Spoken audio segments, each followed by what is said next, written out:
Ono ye Kiviirewo Lameck akwatiddwa ng'agezaako okujja ensimbi ku balwadde mu ddwaliro ekkulu e Mubende nga yeerimbise mu kikola ky'okubafunira eddagala mu bwangu. Kigambibwa nti Kiviirewo abadde aliko omusajja Kasiru gw'abuzaabuza nti agenda kumufunira eddagala erinaamuyambako okusussa ebiwundu by'embwa yamuluma gye buvuddeko. Kwe kumusaba emitwalo 7 agenda amufunira eddagala era ng'ono gy'aloopedde ne bamukwata n'ensimbi. Okusinziira ku poliisi baludde nga bafuna okwemulugunya okuva ku basawo mu ddwaliro lino abajja ensimbi ku balwadde nabo kwe kutega akatego. Nga security tulina okulaba nti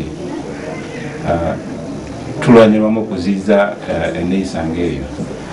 Kakati olumaze okufotokopinga ssente ezo ne tuwa ono abadde n'omulwadde kati agenze nga tumuwadde akanamba kaffe negamba nti olumala okuzimuwa bw'otukubira tujje tulabe anoyo ajanja asaba ssente nga mu ddwaliro lya gavumenti.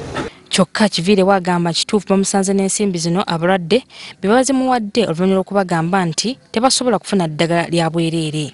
Ngende mbaga ekizibu kye tubadde tulina eddala emba teribadde teririwo nenga mbaga nga temunnagenda kansuke nkonfaminge kuba omusajja oyo yayagala era twajjanjabisaako omulwadde w'embwa omulala wa entebe ne muga nga temunnage kuba entebe tojja gifunira ku bwereere mu cost za transport and whatever ne muga ngende kubuuzibwa mu pharmacy gye bagabira eddala nenya ne mbuuliza eddala gudde naffe eddala lyaliyo ampyo negyetanzira gimukuba ku mukulu.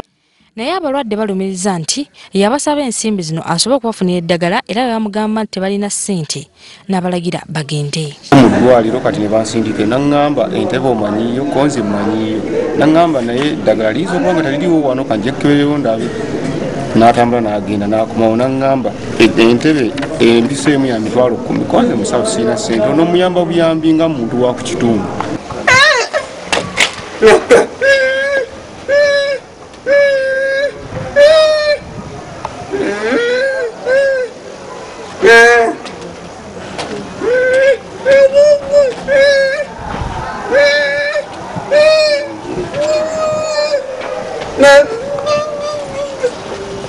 Mu kiseera kino omusawo Kiviirewo Lameck akumira ku poliisi e Mubende ng'okunoonyereza bwe kugenda mu maaso.